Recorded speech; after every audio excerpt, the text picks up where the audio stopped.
मा चिंता विघन विनाशनी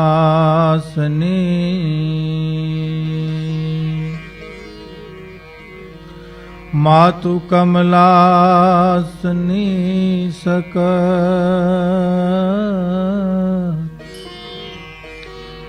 विषहथी हंसवाहिनी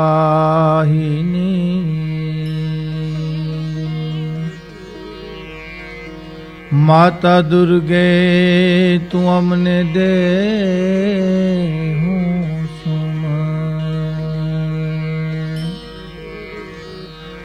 दुख हरणी माँ कूड़ देवी करणी कर सहाय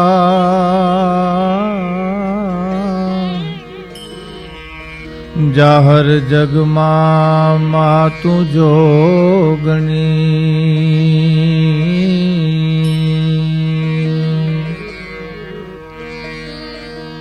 माँ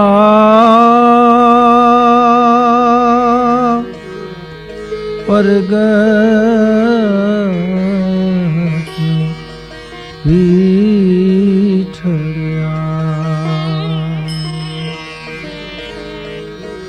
माँ तू परगट पीठड़िया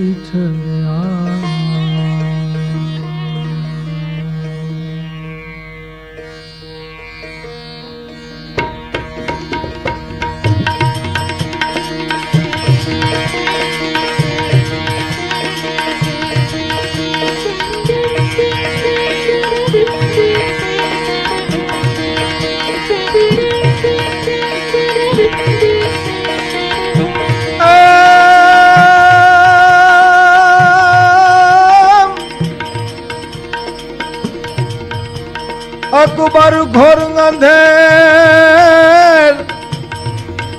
अने यमऊ घना हिंदू मवर पण जागे जागे जग आधार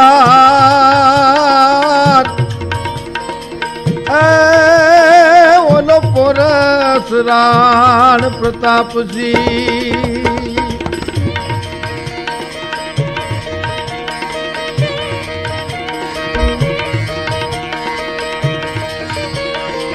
पण अकबर पत्थर गने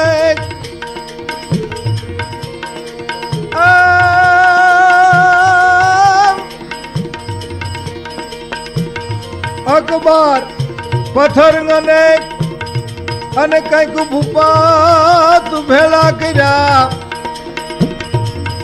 पण हाथ न लागे जो ने ओलो परसराण प्रताप सिंह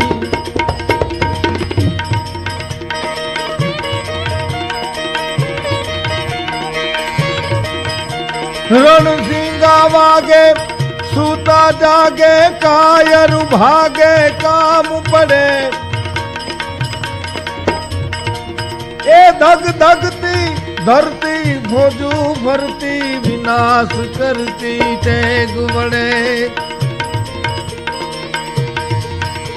मर्दो निहाके द्रुजे धाके धूड़ फाके तोई लड़े ये मैदाने मरवा अफसर मरवा मर्द कसुंबल रंग चढ़े रे जी मर्द कसुंबल रंग चढ़े रे जी मर्द कसुंबल रंग चढ़े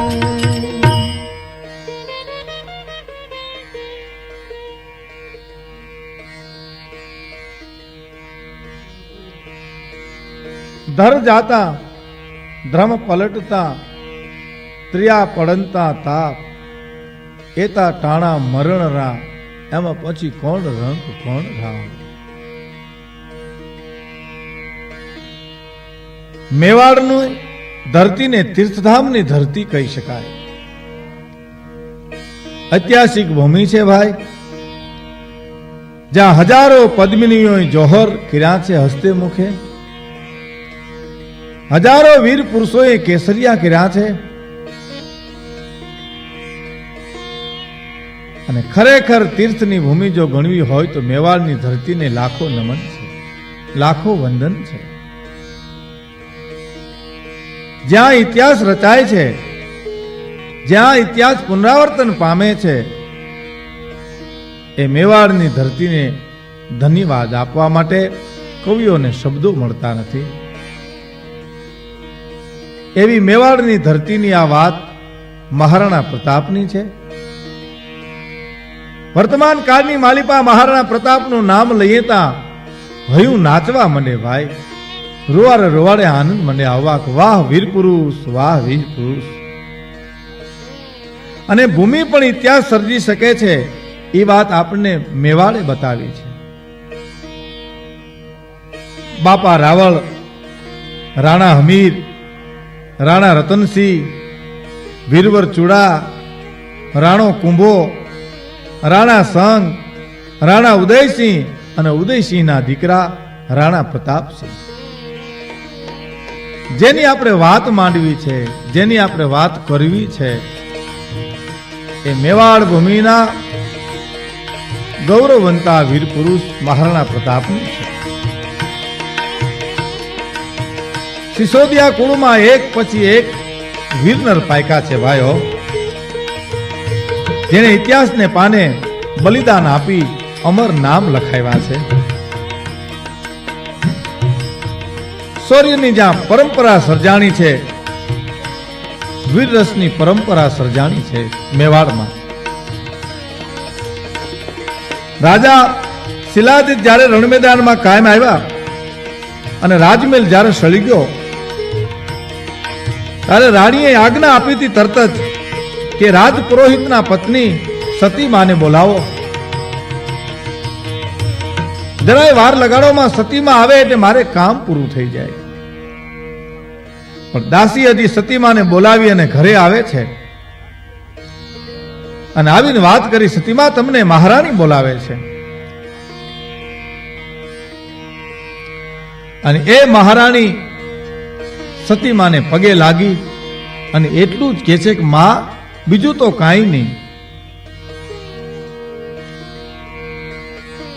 પણ આ પારણામાં જે બાળક હતું છે ને એને તમે સંભાળી લેજો માં સતીમા. અને એ બાળકની માલિપા સંસ્કાર રેડજો. એ બાળકના બાપની ભૂલ એને કાને પડવા દેતા નહીં. પણ સતીમાં એટલું બોલ્યા, અરે રે રાણીમાં, આ શું છે? બસ મહારાણીએ ઊંચો હાથ કરી અને એટલું જ કીધું હતું કે મહારાણાને મેં રણમેદાનમાં ઢળતા ભાળ્યા છે. રાજાને ભલે શિલાજીત વિલાસી હતા, પણ હું રાજપૂતાણી છું, મારે મારો ધર્મ બજાવવો જોઈએ. મારું બાળક 1 વર્ષનો છે, એનું ધ્યાન રાખજો સતીમાં, એમાં સંસ્કાર રેડજો, કારણ મારે રજપૂતની પાછળ હવે વિદાય લેવી પડશે. બીજું કાંઈ નહીં સતીમાં, મારો લાડલો દીકરો છે, એનું નામ હજી મેં પાડ્યું નથી, પણ એનું નામ તમે કાલ ભોજ રાખજો. એના શરીરની સંભાળ રાખવા કરતા એના આત્માની કાળજી રાખજો સતીમાં. આટલું કહીને 1 વરહદીના દીકરાનો હોપી રજપૂતાણી પોતાનો જીવનનો અંત લઈ આવે છે. પણ વરહદીના દીકરાને તેડી રાજ પુરોહિતને ઘરેથી સતીમાં અને રાજ પુરોહિત એ વરહદીના દીકરાને લઈ અને પોતાને ઘરે જાય છે. એટલું નહીં, પણ જંગલની માલિપા ગયા પછી પર્ણકુટી બાંધી અને એ રાજ પુરોહિત અને એના પત્ની એ કાલ ભોજને મોટો કરે છે. અને બહુ મોટી વાત તો એ છે કે એને સંસ્કૃતનું જ્ઞાન આપી કાલ ભોજને વિદ્વાન બનાવવા માટે સતીમા અને રાજ પુરોહિત ખૂબ મહેનત કરે છે. ધીરે ધીરે સમરસિંહ નામના રજપૂતને એટલું કીધું હતું કે કાલ ભોજને ધનુષ વિદ્યા શીખવાડજો. અને સમરસિંહ એટલું કીધું હતું કે એ તો બ્રાહ્મણ પુત્ર છે, એને મારે ધનુષ વિદ્યા કેવી રીતે શીખવાડવી. અને તેથી સતીમાએ ખુલાસો કર્યો તો, સમરસિંહ બ્રાહ્મણ પુત્ર નથી, એ રાજબીજ છે. રાજા શિલાદિતનો એ પુત્ર છે. એમ સમરસિંહ એટલું બોલ્યા તા તો ચિંતા કરોમાં બા, હું એને અસ્ત્ર શસ્ત્રની તમામ વિદ્યાઓ શીખવાડી દઈશ. અને પછી તો એ નાનો એવો બાળક ધનુષ વિદ્યા શીખે છે, રણ મેદાનના ખેલ શીખે છે. પણ કાલભોજ હારિત ઋષિના એક અનન્ય ઉપાસક હતા. અવારનવાર એના આશ્રમે જતા. ઋષિ જ્યારે જ્યારે કાલભોજ આવે ત્યારે એને એટલું કહેતા કે બેટા માગી લે, તારે તને કંઈક આપવાની મને ઈચ્છા થાય છે. અને તેથી કાલભોજ એટલું કહેતા કે ના બાપુજી, મારે કાંઈ જોતું નથી, મારે તો તમારી સેવા કરવી, આનંદ જોઈએ છે. અને તેથી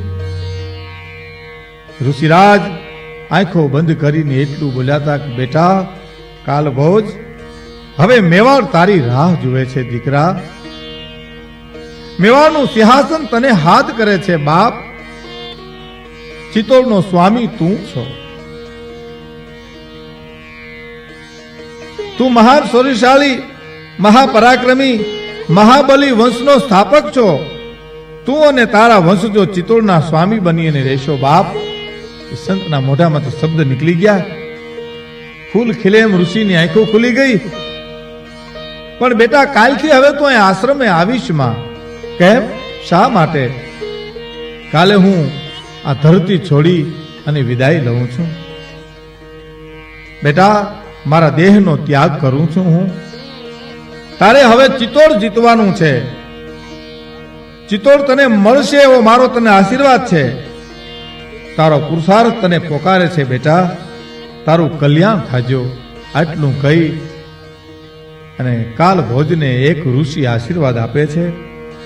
અને વિચાર કરીએ તો એ કાલભોજ એ સિસોદિયાના વંશના આદિસ્થાપક બાપા રાવલ ગણાય. બાપા રાવલ અથવા તો કાલભોજ બે એક જ છે. અને એ બાપા રાવલ સિસોદિયાના આદિસ્થાપક મહાપુરુષ ઋષિના કહેવા પ્રમાણે ભીલોનું એક સંગઠન કરી અને બાપા રાવલે ચિત્તોડનું રાજ પ્રાપ્ત કર્યું ભાઈ. વિજય મેળવો. અને એના બે મિત્રો જે ભીલ હતા, બાલી અને દેવ, એના હાથથી એનું રાજ તિલક કર્યું. અને પછી તો સિસોદિયાના વંશવારસોમાં જ્યારે જ્યારે તિલક કરવાનો વારો આવે ત્યારે કોઈ પણ ભીલનો દીકરો આવી અને રાજી તિલક કરે એ બાપા રાવલથી હેલું આવે છે ભાઈ. પછી તો વિજયથી બાપા રાવલનું નામ ચારે દિશામાં ગાજતું થઈ ગયું. બાપા રાવલ એકલિંગજીના અનન્ય ઉપાસક હતા, શ્રદ્ધાવાન પુરુષ હતા. એટલી બધી એના વંશમાં ભક્તિ ઉતરી કે બાપા રાવલ કોઈ દિવસ એકલંગજી ભગવાન શંકરની પૂજા કર્યા વિના કોઈ દી અન્નનો દાણો અને પાણીનું ટીપું મોઢામાં કોઈ દી મૂકતા નહીં. હાલતા ચાલતા બેઠતા ઉઠતા એકલિંગજીનું જ નામ સ્મરણીની જીભ ઉપર હોય ઈ બાપા રાવલ.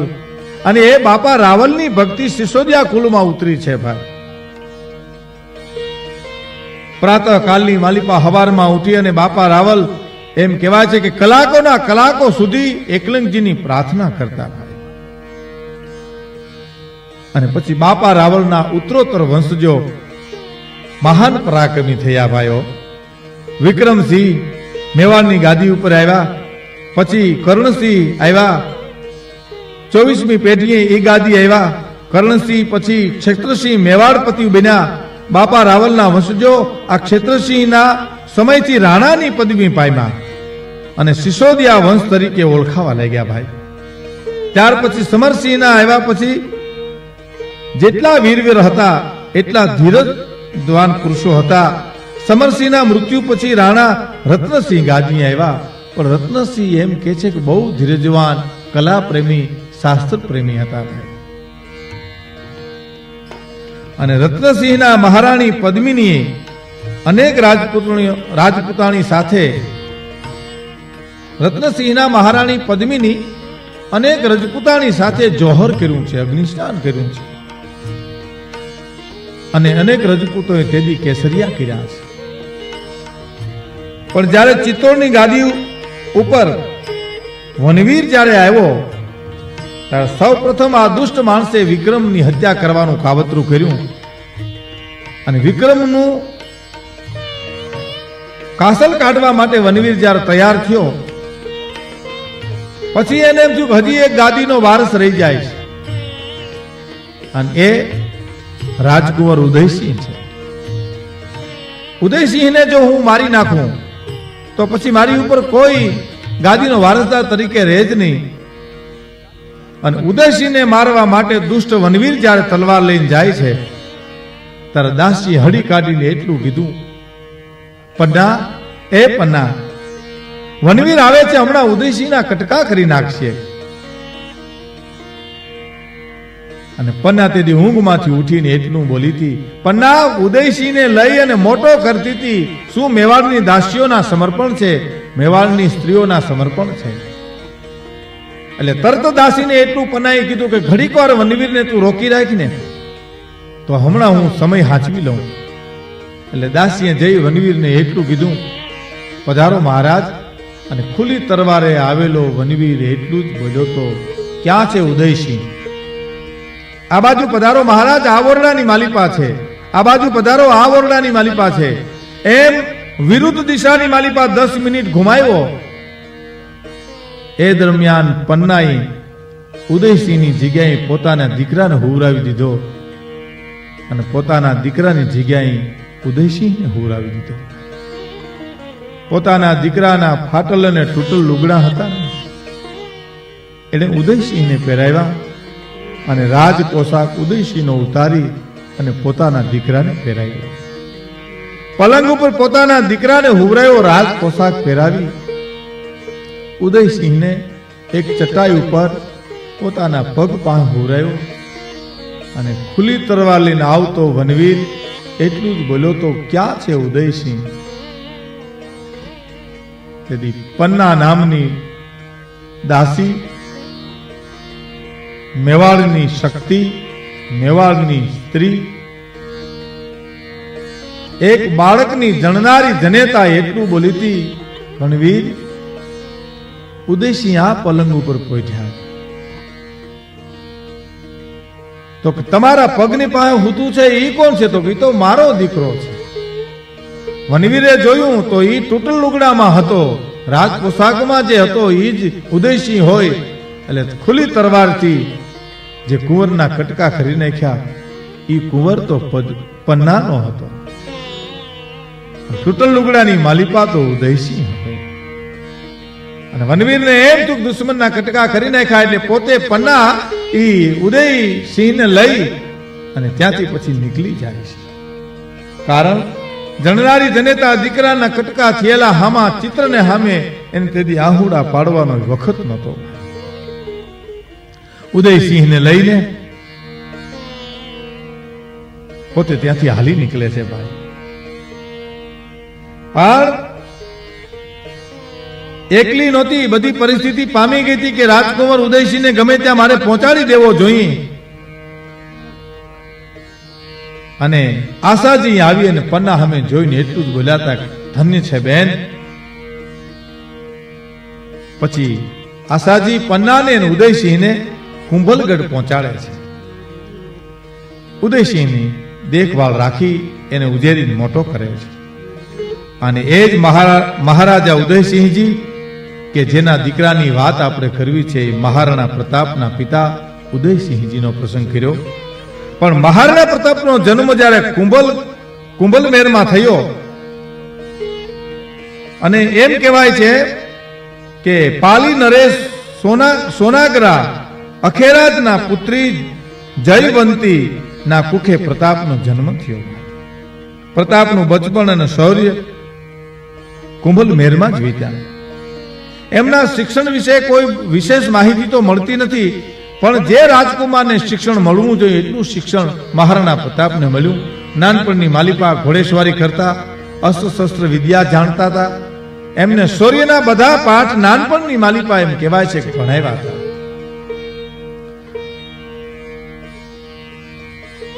પ્રતાપની શૌર્ય અને પ્રતાપની ઉદારતા એના એક વચનીપણાને લીધે મેવાડની પ્રજાના એ લાડલા બની ગયા હતા ભાઈ. પણ બન્યું એવું, પ્રતાપના જે અપરમાં હતા, ઓરમાઈનમાં હતા, એને પ્રતાપની ઈર્ષા બહુ થતી હતી. એને એમ થતું હતું કે રાજગાદી ઉપર તો પ્રતાપ આવશે, મારો દીકરો જગમાલ તો રખડીને મરી જાય. મહારાણા ઉદયસિંહના માનીતી રાણી હતા, ધીરબાઈ એનું નામ હતું. એના રૂપની માલિપા ઉદયસિંહ બહુ મોહિત થઈ ગયા હતા. એટલે પ્રતાપને કાઢવા માટે, પ્રતાપનું માન ઓછું કરવા માટે ધીરબાઈ ઉદયસિંહને ચડાવતા હતા અને ન કરવાના કામ પ્રતાપને હોપતા હતા. અને પ્રતાપ જેથી ના પાડતા હતા એટલે ઉદયસિંહની નજીરમાંથી પ્રતાપ ઉતરી ગયા હતા. હાવ પણ મહારાણા ઉદયસિંહે જ્યારે મૃત્યુ વખતે ગાદી જગમાલને આપવાનો નિર્ણય કર્યો, પ્રતાપસિંહને ગાદી ન મળે. કારણ ધીરબાઈના ચક્રો ચલાવ્યા હતા, ધીરબાઈએ એ ચડામણી કરી હતી, ઉદયસિંહને ભરમાયા હતા. જ્યારે સામંત વર્ગ એકઠો થયો, મહારાણા ઉદયસિંહના અવસાન પછી સમસાનની માલિપા સામંત વર્ગ આવ્યો, ત્યારે બધા એમ મહિના પૂછવા, પ્રતાપસિંહ તમે આયા ક્યાંથી? તમારે તો રાજ તિલક ગાદીની માલિપા થવું જોઈએ. તેથી પ્રતાપસિંહ એટલું જ બોલ્યા હતા કે આપ તો જાણો છો કે મહારાણા ઉદયસિંહના નજરમાંથી હું ઉતરી ગયો હતો, એટલે ગાદી એને જગમાલને આપી છે, મારી ઓરમાઈન માના દીકરાને આપી છે. અને તરત જ સામંતો બોલી વિચાર કે ના, આ કોઈ દી બની શકે નહીં. પ્રતાપ ગાદીએ બેસવા જોઈએ, કારણ કે ઉદયસિંહ ના દીકરા તો પ્રતાપસિંહ છે, એમને જ ગાદી મળવી જોઈએ.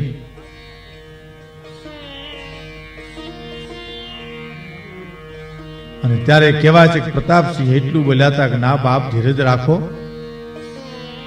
ગાદી મને મળવી જોઈએ, વાત સાચી છે, પણ મારા પિતાએ જગમાલને ગાદી આપી છે, ના બની શકે નહીં કોઈ દિવસ.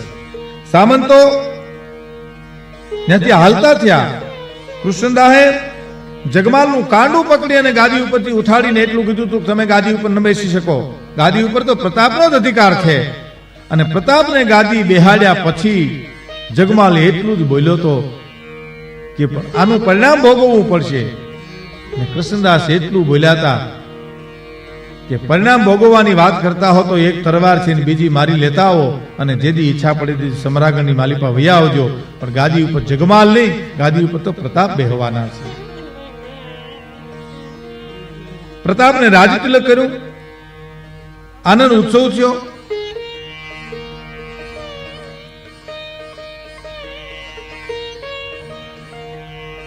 તેથી નર નારી નાચવા મીડાતા પ્રતાપ ગાદીએ બેઠા છે. મેવાડની ઇજ્જત બચાવનાર પ્રતાપ જ્યારે ગાદીએ આવ્યા, મેવાડનું ગૌરવ જ્યારે ગાદી ઉપર આવ્યું, ત્યારે ઘણી વિકટ પરિસ્થિતિ હતી. વિકટ પરિસ્થિતિમાંથી પ્રતાપે થોડા સમયની માલિપા બધાને પાર પાડ્યા, બધાને બચાવી લીધા. કારણ પ્રતાપ સમજતો હતો, પ્રજા પ્રેમી હતો, નીતિવાન હતો, ધર્મનો ચાહક હતો. પ્રતાપ જ્યારે ગાદી ઉપર આવ્યા ત્યારે મેવાડની પરિસ્થિતિ સારી નહોતી, પણ પ્રતાપે સારી કરી દીધી.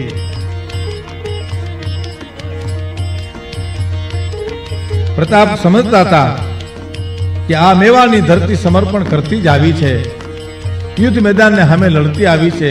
અધર્મનો નાશ કરવા માટે ધર્મને ધીંગાણે અહીં કેટલાય રજપૂતો કેસરિયા કર્યા છે. બધાને વિશ્વાસમાં લઈ અને પ્રતાપે મેવાડની રાજગાદી બરાબર વ્યવસ્થિત કરી દીધી ભાઈ. અને આ બાજુ હુમાયુનો પુત્ર અકબર ઉભો છે. હુમાયુ હતો અને અકબર અકબર છે. હુમાયુ ઉદાર હતો, પાક માણસ હતો, પવિત્ર માણસ હતો, ખેલદિલી વાળો હતો. અને અકબરનો ઇતિહાસ બહુ સારો નથી. ઈ દંભી હતો, પોતાની હદને વધારવા માટે બીજાની હદ પચાવી લેવાની કૂળ નીતિ ઘણી અકબરમાં હતી ભાઈ.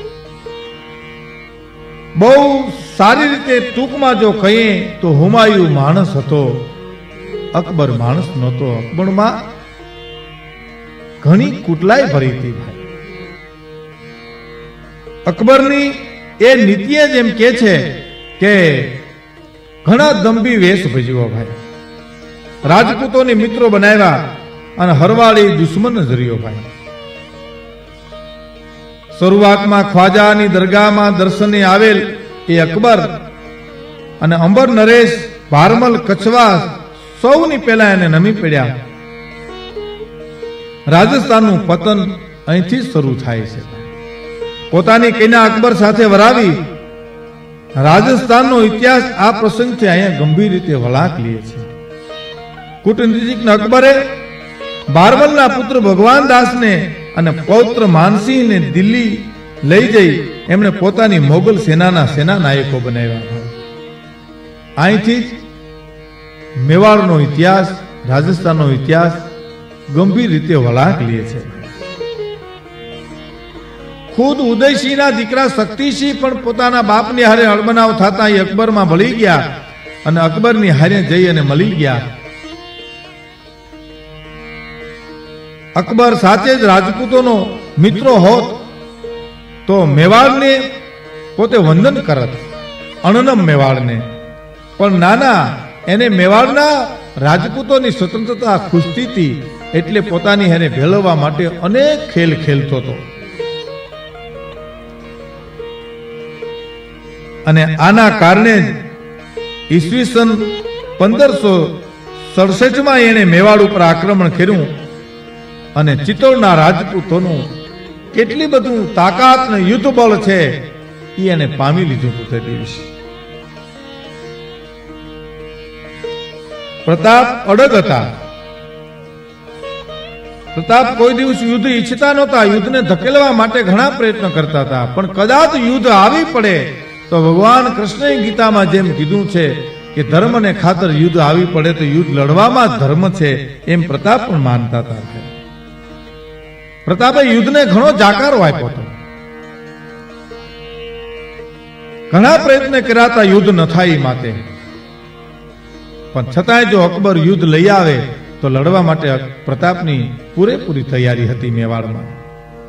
એક બાર અકબરને વિચાર આવ્યો, માનસિંહજીને એટલું કીધું કે તમે જાઓ અકબરને જઈને મનાવો. અકબર જો દિલ્હી આવી જાય તો આપણે એને માન પાનથી એનું સ્વાગત કરશું. માનસિંહજી તેથી એટલું કીધું હતું કે અકબર, જહાનપણા તમે આપ ભૂલો છો.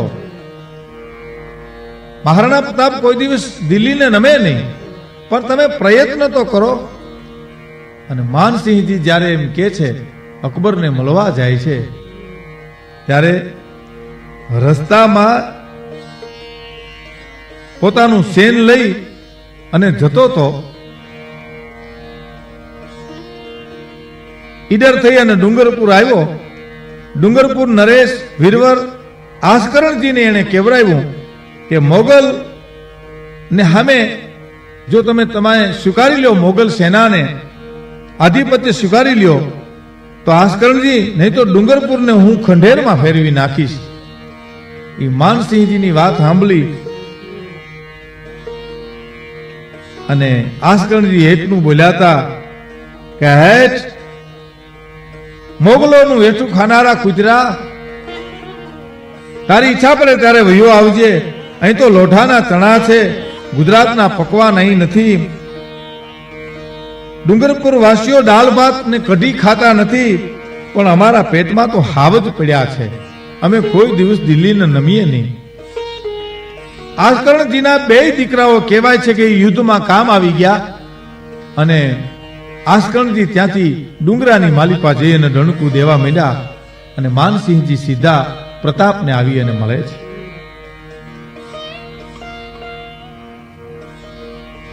ઉદયપુર તળાવને પાલે પ્રતાપ અને માનસિંહજીની મુલાકાત ગોઠવાય છે.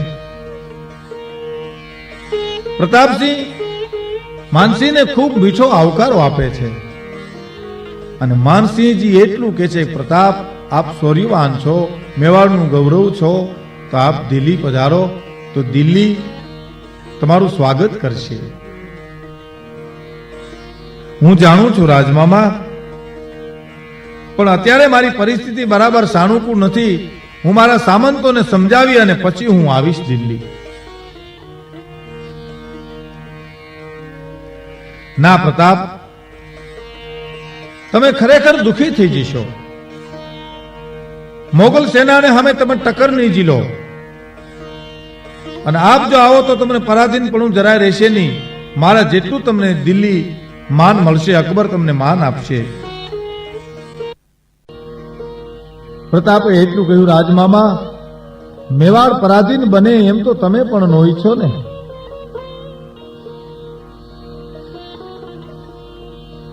સારા એ રાજસ્થાનમાં મેવાડ એક જ અત્યારે સ્વતંત્ર છે. એ ભારત ભરના રાજપૂતોનું ગૌરવ છે. માનસિંહજી બોલ્યા, મોગલ સમ્રાટ નો વિચાર વિશાળ છે, અને આપ જો દિલ્હી નહીં આવો તો એનું પરિણામ તમારે ભયંકર ભોગવવું પડશે. મહારાણા પ્રતાપ, માનસિંહજી બોલ્યા,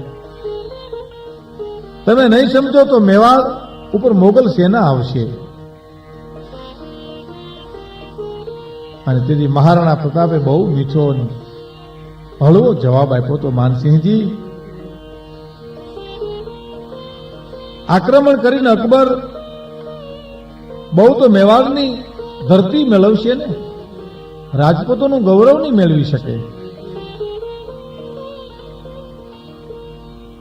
પ્રતાપસિંહ માનસિંહને કહે છે,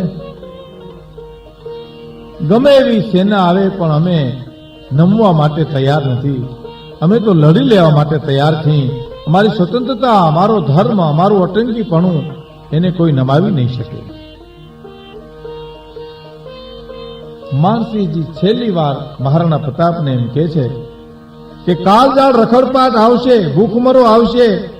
રાણા પ્રતાપ, તમે હજી વિચારી જુઓ.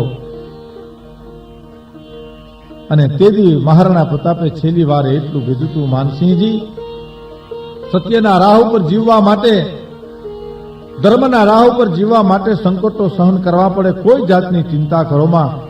અને માનસિંહજી એટલું બોલ્યા છે કે તમારો વિચાર બદલે તો મને કેવરાવજો, હું અજમેર જાઉં છું. મહારાણા પ્રતાપ એટલું બોલ્યા હતા કે ના માનસિંહજી, ઉદયપુરના તળાવની પાસે આજ મેવાડમાં આપ પધાર્યા છો, મેવાડની મહેમાન ગતિ કરતા જાઓ. તરત જમવાનું તૈયાર થાય છે. જમણવારની માલિપા એમ કહેવાય છે કે મહારાણા પ્રતાપ હાજર નથી રહેતા, અને માનસિંહજી જમવા જાય છે. એટલે એટલું પૂછ્યું તું, પ્રતાપ કેમ નથી? પ્રતાપના પુત્ર અમરસિંહે એટલું કીધું તું કે એમની તબિયત બરાબર ન હોવાની હિસાબે જમણવારમાં આવ્યા નથી. તેથી માનસિંહને એમ થયું કે ના, પ્રતાપને એમ થયું કે મારી હારે જમે નહીં. એટલે આટલું કહી અને કહેવાય છે કે માનસિંહજી ત્યાંથી રવાના થઈ ગયા, ક્રોધમાં, આવેશમાં આવી અને એટલું કહેતા ગયા હતા કે આનું પરિણામ મેવાડને ભોગવવું પડશે. અને તેથી મેવાડના સામંતોએ એટલું કીધું હતું કે ગમે એ રીતે મેવાડ સહન કરવા તૈયાર છે, મેવાડની કોઈ ચિંતા કરોમાં, આપ જઈ શકો છો.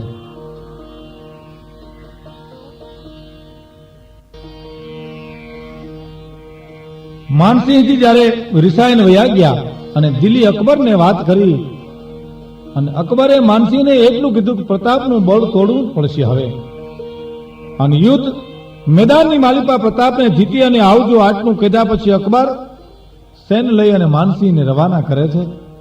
આ બાજુ પ્રતાપ પોતાના રાજપૂતોને એમ કહે છે કે યુદ્ધ આવવાનું છે, અને સામંતોએ, રાજપૂતોએ એટલું કીધું હતું કે મરી ફીટવા માટે રણમેદાનની માલિપા ઝાકા ઝીક બોલે. પછી ગડા ગોપ ગશુરાન રામસન ધરા ધમંકી અને ચડેવું મેઘ મનુ દખન યોમ બીચ વિજ ચમંકી. એકે એક રજપૂત મરવા માટે પ્રતાપ અમે તમારી હારે તૈયાર છીએ. એક બાજુ એક જય એકલિંગજીનું જય જયકાર કરી પ્રતાપનું યુદ્ધ મેદાન હલ્દી ઘાટના મેદાનની માલિપા આવે છે, અને બીજી બાજુ અકબરનું સૈન્ય. પણ એમ કે છે કે રાજપૂત 22,000 હતા અને મોગલ સેના 1,00,000 હતી. ભાઈ, રાજપૂતોની સેના બહુ નાની હતી, અકબરની સાગર જેવડી સેના હતી. અને હામ હામે ઝાકા ઝીક બોલા. માનસિંહજી મોગલ સેનાને લઈને આવે છે અને પડાવ નાખે છે. એમાં બન્યું એકવાર એવું ભાઈ, માનસિંહજી આમ જ્યાં શિકાર કરવા નીકળવાના છે એવી ખબર પ્રતાપને પડી. એટલે પ્રતાપ પોતાના રાજપૂતોને તૈયાર કરી અને નાના એવી સૈન્યને લઈને નીકળે છે. બરાબર ચેતકની ઉપર પલાણ નાખી અને મહારાણા પ્રતાપ હાલતા થાય એ પેલા બિંદાજી ઝાલાએ આવી અને હાથ ઊંચો કરી અને એટલું કીધું, મહારાણા પ્રતાપ બાપ, ચેતક ઉપર પલાણ નાખીને આપ ક્યાં જાઓ છો? મહારાણા પ્રતાપ તેથી એટલું બોલ્યા હતા, બિંદાજી આડાથી ખસી જાઓ, માનસિંહજી નીકળ્યા છે શિકાર કરવા માટે, એને મારવા માટે નીકળ્યો છે.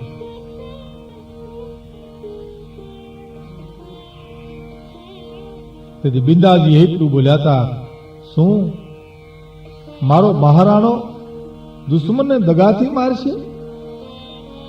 બાપા રાવણનો વંશ આમ દગાથી દુશ્મનને મારે નહીં. મહારાણા પ્રતાપ બાપ, દુશ્મનને તો રણ મેદાની માલિપા પોકારાય.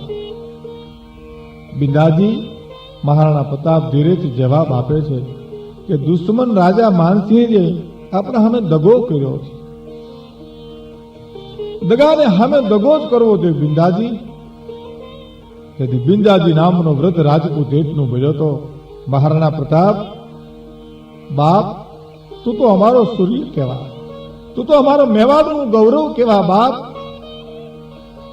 દુશ્મને તો એની બેનને તરકડાને પરણાવી છે, એટલે હું આપણે એવું કરવું? દુશ્મન તો ગમે કરે. રાણા, તમારે તમારી રીત ભૂલવી ન જોઈએ. પ્રતાપ, ચેતક નીચે ઉતરો. બાપ, દુશ્મનને રણમેદાની માલિપા પોકારાય, દુશ્મનને કોઈ દગાથી મરાય નહીં. બીજું તો કાંઈ નહીં, પણ મહારાણા તમારે લુગડે જો ડાઘ પડશે ને તો સિસોદિયું કુળ આખું લાજ છે. બાપ, હેઠા ઉતરો. કવિઓ અને બારોટો ગીતના ગાય ગાય અને આપણી અપકીર્તિ કરશે. રાણાજી, તમારા હાથમાં ચેતકની લગામ છે, તમારા હાથમાં મા ભવાની છે. ત્યાં સુધી કોની તાકાત છે કે દુશ્મન તમારા સામે ઉભો છે? બાપ, નીચે ઉતરો. એ વૃદ્ધ રાજપૂતની સલાહ સાંભળી, વાત સાંભળી પ્રતાપ એટલું બોલ્યા હતા, બિંદાજી બાપ, તમે મારો સાચો ધર્મ બતાવ્યો. હું મેવાડનો રાણો આજની દગાથી માનસીને મારત તો મારી અપકીર્તિ થાય. બાપ બિંદાજી, તમે મને સાચો રસ્તો બતાવ્યો. અને બિંદાજી વૃદ્ધ રાજપૂત એટલું બોલ્યા હતા, શું મેવાડનો ઇતિહાસ છે, શું મેવાડની ગૌરવવંતી ધરતી છે કે વ્રત. બિંદાજી તેથી એટલું બોલ્યા હતા કે પ્રતાપ, મોડું કરો માં બાપ, હવે આ વ્રતને પણ રણમેદાનની માલિપા હલ્દી ઘાટમાં લઈ જાઓ, હું પણ દુશ્મન જોઈ લે મારા હાથ પર. પ્રતાપને પાછા વાળ્યા. માનસિંહજી બચી ગયો, પણ હલ્દી ઘાટની માલિપા દીદી હામ હામી જાકા જીક બોલી. દીદી રણમેદાનની માલિપા સિંધોડા સુર મીડો વાગવા, ધીરીદાન ધીંગાણાના ઢોલ મીડા વાગવા. એટલું નહીં, પણ એમ કહેવાય છે કે તેથી 1576 સાલ નો તેથી દિવસ ઉગ્યો, સૂર્ય ઉગ્યો, એ તેથી લાલ રંગથી ધરતી રંગાણી. ધીંગાણાના ઢોલ મીડો વાગવા. ઉતાહણીની માલિપા જેમ ઈંધણા હોમાય એમ રાજપૂતો મીડા હોમાવા, દુશ્મન મીડા હોમાવા. ભૂરી નાદ, વિવિધ નગારા મીડા વાગવા.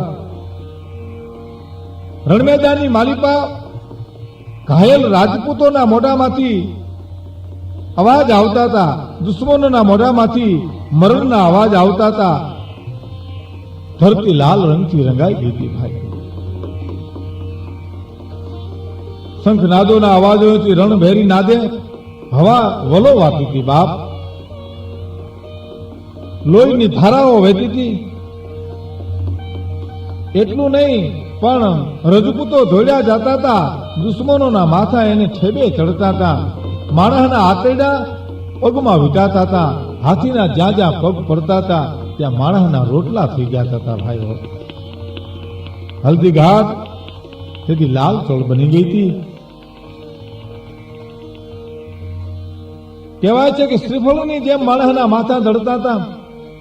અને મહારાણા પ્રતાપનો ચેતક રણમેદાનની માલિપા નર્તન કરતો હતો. ભાઈઓ, અને મહારાણા પ્રતાપની તરવાર રમતી હતી. રાણાની તરવાર તેની બોલતી હતી બરક બરક, અને શાહી ફોજમાં તે ગોતતી હતી તરક તરક. એ હામી જાકાજીક બોલતી હતી.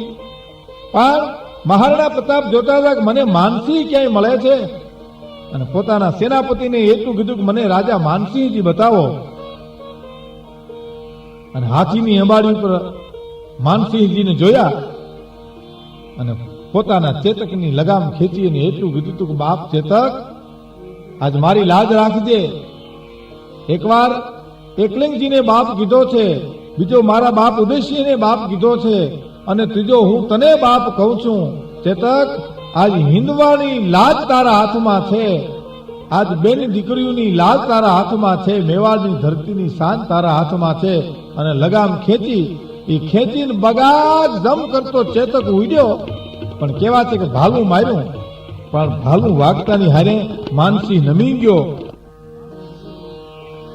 માનસિંહજી નમી ગયા પછી એ પ્રતાપના ભાલાએ અંગરક્ષકને વીંધી નાખ્યો. ખૂનખાર જંગમાં એક ધીંગાણાની માલિપા જે ચેતક ઉડ્યો અને પગ પાછા લીધા, હાથીની અંબાડી પાસેથી ચેતકના પગમાં જખમ થઈ ગયો. કહેવાય છે કે મૂંગું પ્રાણી ચેતક ઉપર પ્રતાપને કેટલો પ્રેમ હતો કે આજ લંગડે પગે પણ પોતાના માલિકને એક એવી જગ્યાએ પહોંચાડવો છે. એટલે લંગડો ચેતક હાલે છે, પ્રતાપ માથે સવાર છે, પગમાંથી લોહી હાલ્યા જાય છે. મહારાણા પ્રતાપને ખબર નથી પડવા દેતો એમ ચેતક પોતાના પગ માંડે છે. કારણ ચેતક વિચારતો હતો, ચેતકમાં વફાદારી હતી. ચેતકને એમ હતું કે મારા માલિકને મારે એવી જગ્યા ઉપર પહોંચાડવા છે કે ત્યાં દુશ્મન આવી ન હતો. રસ્તાની માલિપા એક મોટો હોકલો આવ્યો. ચેતકે તમામ શક્તિ ભેલી કરી અને હોકલો ઠેકવા માટે એમ કહેવાય છે હલાંગ મારી અને પ્રતાપને લઈ અને હોકલો ચેતક ઠેકી ગયો. પણ પ્રતાપને ઉતાર્યા પછી એમ કહેવાય છે કે ચેતક ભાંગી અને ભૂકો થયો. ચેતક ઢળી પડ્યો અને ચેતક ઢળી પડતા એમ કહેવાય છે કે મહારાણા પ્રતાપ ત્યાં ચૂકી. બાપ ચેતક ચેતકે આંખ ઉગાડી, મહારાણા પ્રતાપને સામે આંખ માંડી અને મહારાણા પ્રતાપને હૃદયમાં રાખી અને ચેતક આંખ બંધ કરી ગયો કાયમને માટે.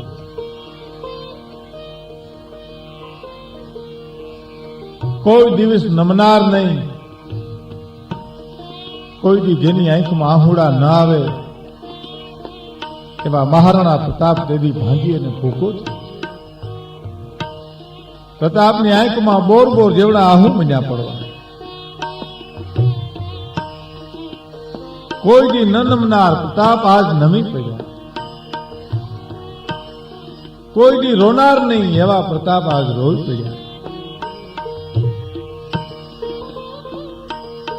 પ્રતાપ ચેતકને માથે હાથ ફેરવે છે અને ધ્રુહિકા મૂકે છે.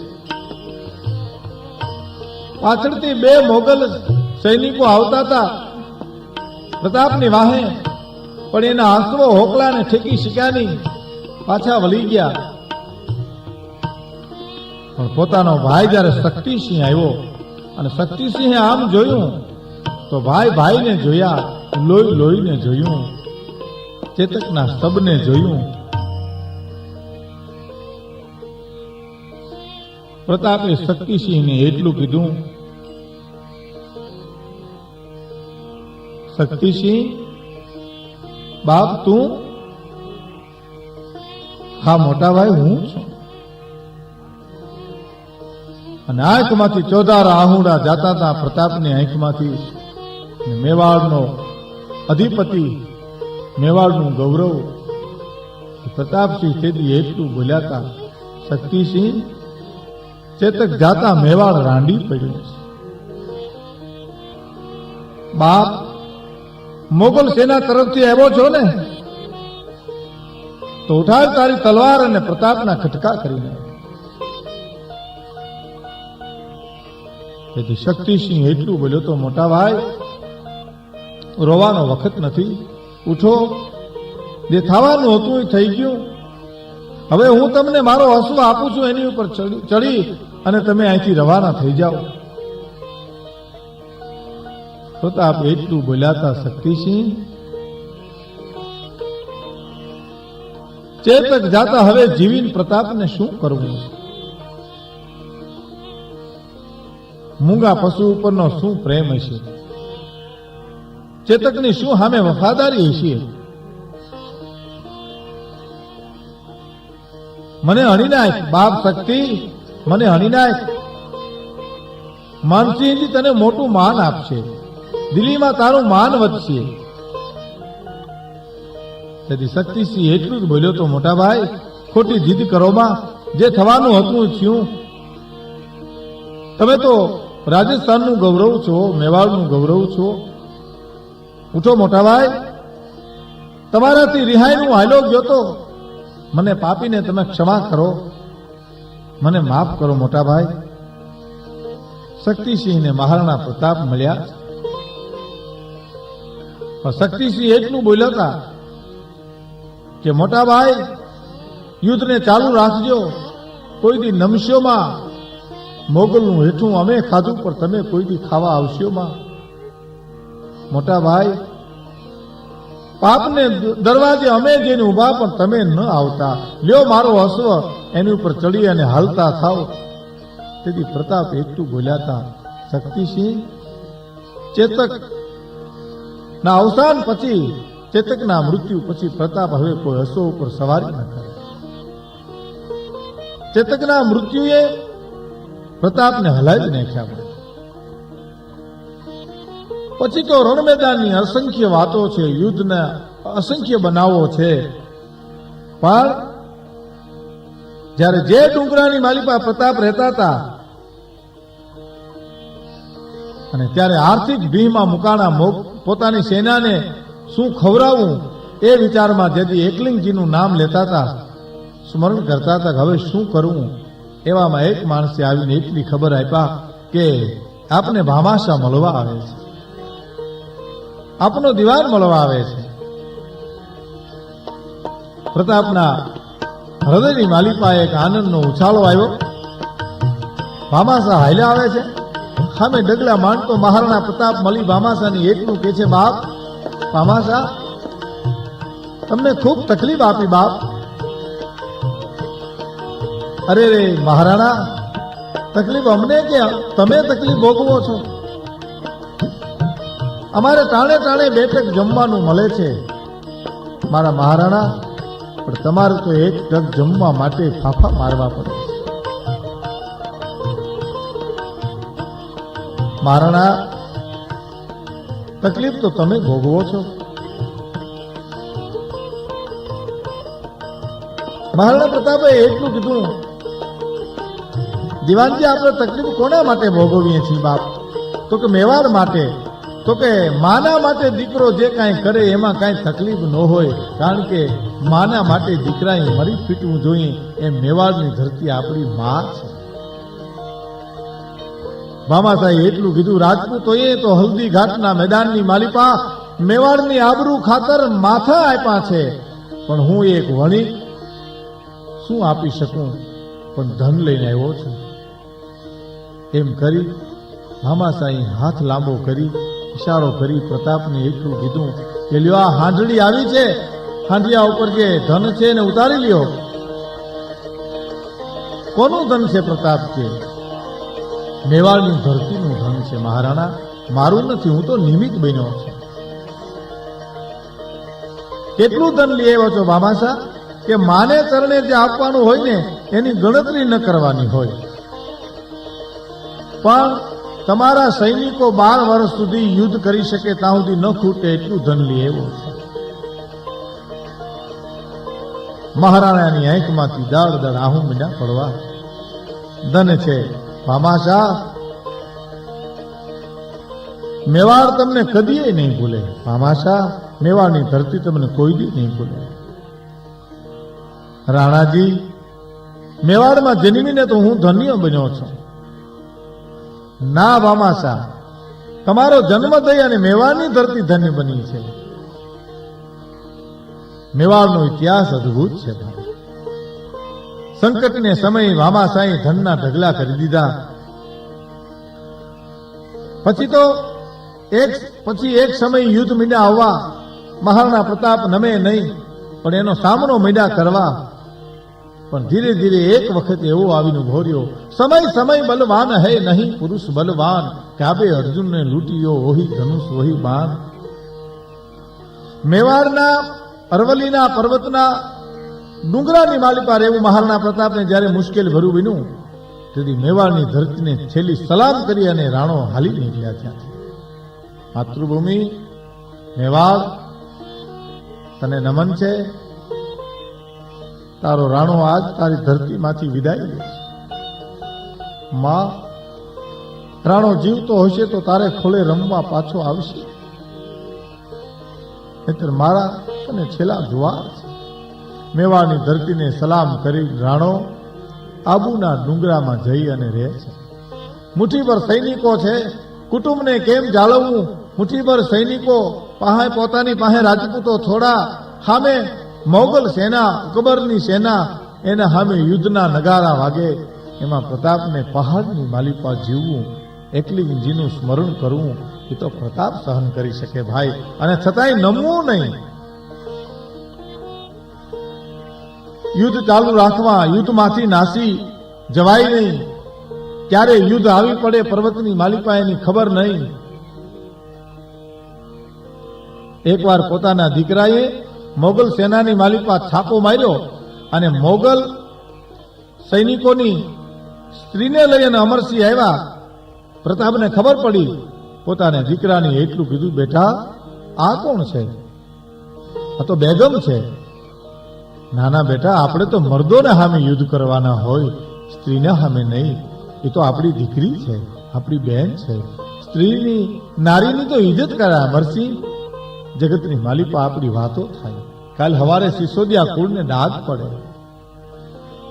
શું મેવાડની પવિત્રતા, પ્રતાપની પવિત્રતા. અને કહેવાય છે કે મોગલ સેનાના માણસોને પ્રતાપને માટે માન થયું. ઓહો, આટલી બધી પવિત્રતા પ્રતાપમાં. દીકરીને માન સાથે પોતાની દીકરીની જેમ ઇજ્જત આપી અને બેગમને મહારાણા પ્રતાપ પાછા મોકલે છે. પાછા મોકલતી વખતે રાણો બેગમને એમ કહે છે, બેટા દીકરી, અમને ક્ષમા કરજે. અને બેગમની આંખમાંથી આહુડા પડે છે. પ્રતાપના મીઠડા લે છે, પ્રતાપને ખમકારા દે છે. ઈ પ્રતાપ. પછી તો ધીરે ધીરે એમ કહેવાય છે કે વિકટ સમય આવ્યો. પર્વતની માલિકા જમવાનું મળે નહીં, ખાવાનું મળે નહીં, હાથમાં ખાવાનું લઈને ખાવું પડે. યુદ્ધના નગારા વાગે, વળી ડુંગર મૂકીને બીજા ડુંગરમાં જવું પડે. એમાં એકવાર એવું બન્યું, પોતે તો કાંઈ ખાધું નથી, રાણીએ કાંઈ ખાધું નથી. થોડું ઘણું અનાજ છે એમાંથી છોકરાઓને રોટલા ઘડી અને ખવડાવે છે. એમાં છોકરાના હાથમાંથી મીંદડું, જંગલી મીંદડો હાથમાં રોટલો લઈ, હાથમાંથી રોટલો જતી અને ભાગ્યો. છોકરું રાડું મીંડું નાખવા. પ્રતાપે ચિત્ર જોયું, ગો અમને ન ખાવા મળે એ તો કદાચ સમજી શકાય, પણ આ બાળકોના હાથમાંથી જો મીંદડા રોટલા લઈ જતા હોય આ સમય કેટલો ભોગવવો પડશે. અકબરની કચેરીમાં પોતાનો મિત્ર રહીમ ખાન એમને પ્રતાપે દુહો લખી અને મોકલ્યો. દુહામાં લખ્યું હતું કે હાડા કચવા અને મીણતા કંઈક મોલે મજા કરંત, કેજો ખાન ને મેં તો બનકર હુઆ ફિરંત. ચિઠ્ઠી આવી. અકબરની કચેરીમાં બેઠેલા રહીમના હાથમાં એક ચિઠ્ઠી મળી અને ચિઠ્ઠી વાંચી અકબરને કીધું કે પ્રતાપ શું લખે છે? શરણે આવવાની તૈયારી બતાવે છે. તેથી રહીમ ખાન એટલું બોલ્યા હતા કે ના, પણ એને દુહો લખ્યો છે અને હું વાંચી સંભળાવું કે હાડા કચવા અને મીણતા કંઈક મોલે મજા કરંત, હવે કેજો ખાન ને મેં તો બનચર હુઆ ફિરંત. આ સમય મારે કેટલો ભોગવવો પડશે. મારા છોકરાઓના હાથમાંથી હવે મીંદડા રોટલાના બટકા લઈ જાય છે. અકબરે એટલું કીધું હતું કે આનો જવાબ તમે હું લખ્યો? કેવા મિત્રો હોય, ધર્મના ચાહક કેવા હોય કે અકબરની કચેરીમાં રહેવા છતાં રહીમે સામે જવાબ લખ્યો હતો કે પ્રતાપ, મુજાશમાં ધર્મ રહેશે તો રહેશે ધરા, અખપ જાહે ખુરુશાન. ધર્મ રહેશે તો રહેશે ધરા, અખપ જાહે ખુરુશાન. એક વિષમભર ઉપરે તું રાખીને ભરોહો રાણ. હે રાણા પ્રતાપ, ધર્મને મૂકીશમાં. ધર્મ ઘટે પછી ધન ઘટે, ધન ઘટે મન ઘટી જાય, મન ઘટે થી બધાયમાં માન ઘટે, આ બધું ઘટત જાય. પણ જો ધર્મ વધે તો ધન વધે, ધન વધે મન વધી જાય, અને મન વધે થી બધાયમાં માન વધે, આ બધું વધત જાય. પ્રતાપ, ધર્મને મુક્ષોમાં, ધર્મને ધીંગાણે કદાચ ખપી જવું પડે તો ખપી જાયજો, પણ મને એમ લાગે છે કે ધર્મનો વિજય થાય છે અને અધર્મનો પરાજય થાય છે. ખપ જાહે ખુરુશાન. બધાનો તમારા સામે પરાજય થશે.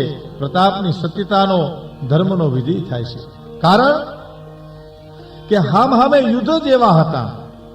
એક રાણા પ્રતાપના યુદ્ધ મેદાનની માલિપા રાણા પ્રતાપનો પક્ષ સત્યને માટે લડતો હતો, ધર્મને માટે લડતો હતો, બેન દીકરીની ઇજ્જત બચાવવા માટે લડતો હતો, વિધર્મીઓને સામે ન નમવા ખાતર લડતો હતો, પોતાની બેન દીકરી દિલ્હીના જનાનખાનામાં ન જાય એના માટે લડતો હતો, અને સામે અકબરનો પક્ષ એની નીતિ મુકાવવા માટે લડતો હતો, ધર્મને મુકાવવા માટે લડતો હતો, કોઈ બેન દીકરીની ઇજ્જત લૂંટવા માટે લડતો હતો. અધર્મ હતો, પ્રતાપના પક્ષે ન્યાય હતો. એટલે રહીમે લખ્યું કે ધર્મ રહેશે તો રહેશે ધરા, ખપ જાહે ખુરશાન. એક વિષમભર ઉપરે તું રાખીને ભરોહો રામ.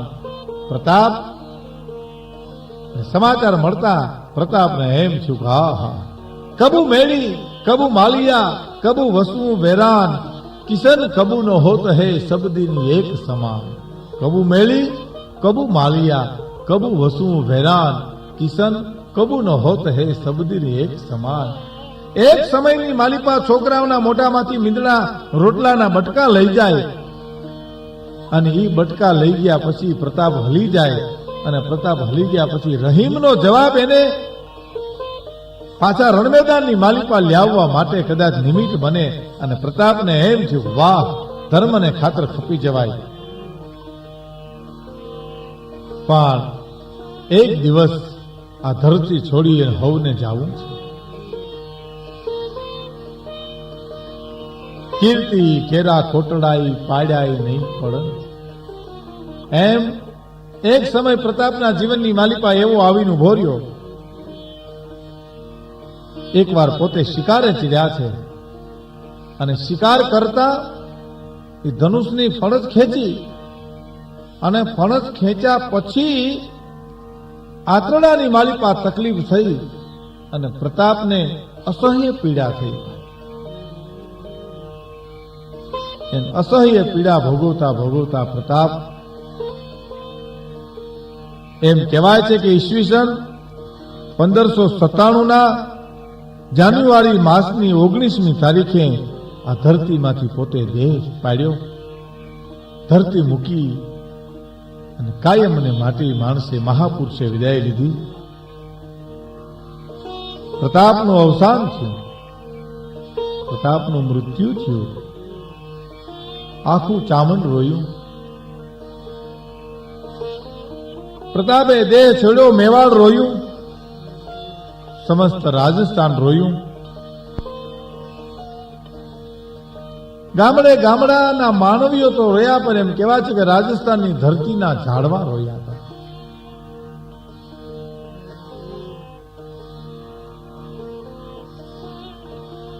એ બધું તો સમજી શકાય, પણ પ્રતાપના અવસાનથી શહેનશાહ અકબર હલી ગયા. અકબર આવાક બની ગયો. અકબર પ્રતાપના સમાચાર અવસાનના સાંભળી અને ચીસ પાડીને ઉભો થઈ ગયો. એની આંખમાંથી આહુની ધારા છૂટી. જેના સામે જિંદગી ભર યુદ્ધ કર્યું, એ વીરવરનું મૃત્યુ હિન્દુસ્તાનના શહેનશાહને રડાવી ગયું.